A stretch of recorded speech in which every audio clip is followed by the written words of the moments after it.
Pemirsa, selamat berjumpa kembali. Entah untuk mengkritik, mengejek atau untuk menghina gereja Katolik, tetapi harus diakui gagasan ini sungguh menarik untuk disikapi, sekaligus memprihatinkan. Dikatakan menarik karena paling tidak menurut saya gagasan ini sangat original. Dalam arti gagasan ini datang dari hati si pemberi komentar, menurut dugaan saya.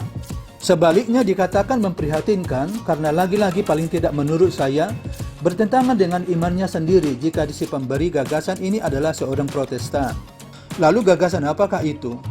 Silakan simak video ini hingga selesai dan mohon di-subscribe agar channel kita ini dapat bertumbuh dengan baik.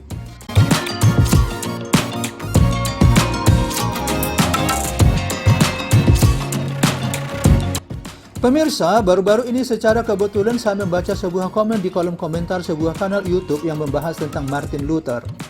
Menurut saya usulannya sepertinya hendak menantang gereja Katolik. Kalau berani coba Martin Luther dijadikan santo, mau nggak? Sangat jelas usulan yang bersifat menantang ini ditujukan kepada gereja Katolik, dan usulan ini diusulkan karena didasarkan pada fakta menurut kalangan Protestan, Martin Luther adalah tokoh reformasi gereja. Pengikut Martin Luther memang sangat percaya bahwa Martin Luther adalah tokoh pembaharu gereja. Mereka sangat percaya bahwa dengan gagasan Luther lah gereja dapat terlepas dari cengkraman kekuasaan Paus di Roma.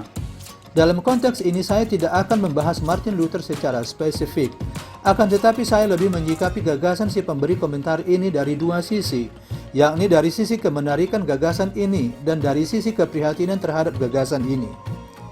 Pertama, mari kita lihat dari sisi kemenarikannya. Seperti yang sudah saya utarakan di atas bahwa gagasan untuk menjadikan Martin Luther sebagai seorang santo oleh gereja Katolik adalah menarik.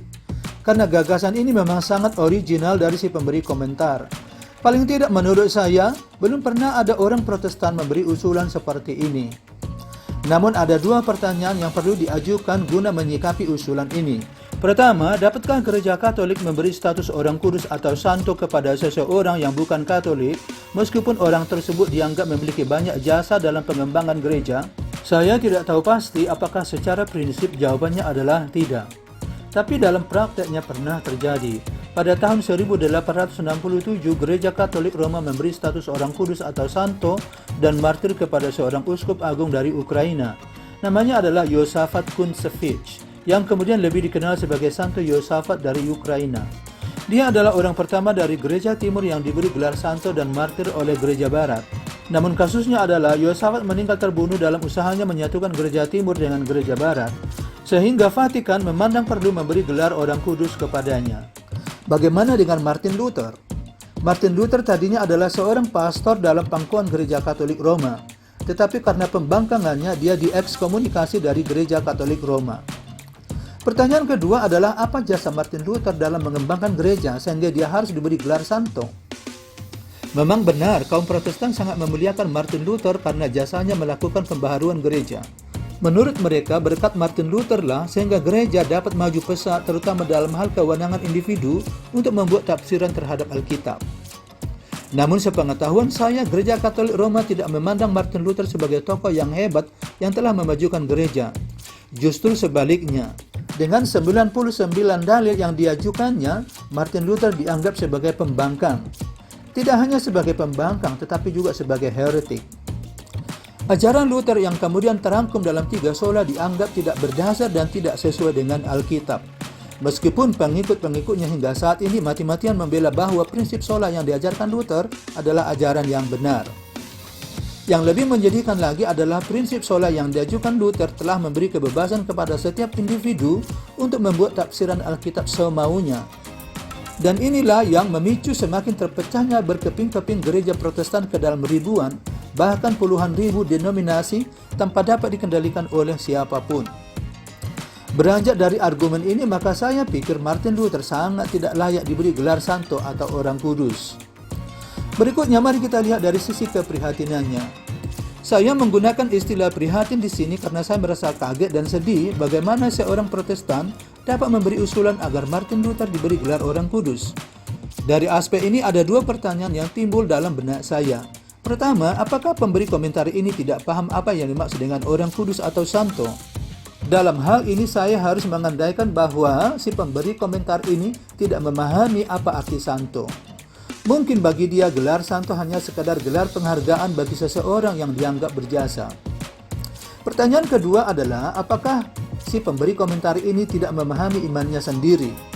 Ini terutama yang membuat saya sangat prihatin.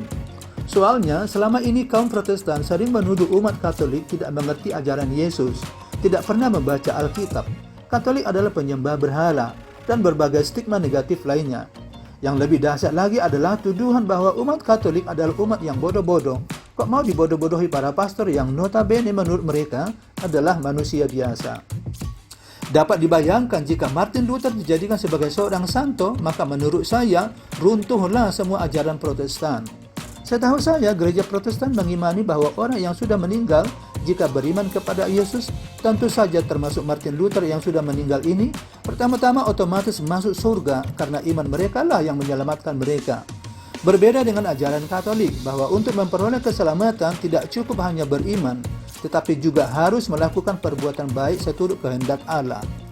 Kedua, Protestan mengimani bahwa orang yang meninggal yang otomatis masuk surga itu tidak memiliki hubungan apa-apa lagi dengan orang-orang yang ditinggalkannya di bumi, termasuk keluarganya sendiri, apakah itu ayah, ibu, anak, suami, atau istri. Bahkan kelak, bila mereka meninggal dan masuk surga, mereka pun tidak akan bertemu di surga, bahkan tidak saling mengenal lagi. Semuanya serba individu. Berbeda dengan ajaran Katolik yang mengimani bahwa semua orang beriman adalah putra-putri Allah dan saudara dalam Yesus, baik yang sudah meninggal maupun yang masih berziarah di bumi. Dengan kata lain, orang-orang beriman adalah satu kesatuan dalam keluarga Allah.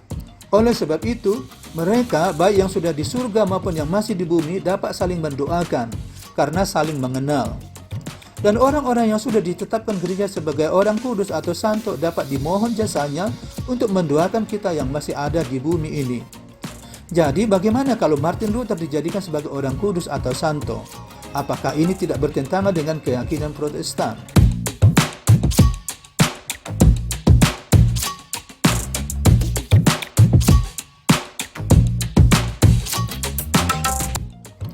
Baiklah pemirsa, demikian video kita kali ini. Kita berjumpa kembali pada video-video berikutnya dengan topik yang berbeda. Untuk itu mohon di-subscribe, like, share, dan komen. Dan jangan lupa aktifkan lonceng notifikasinya.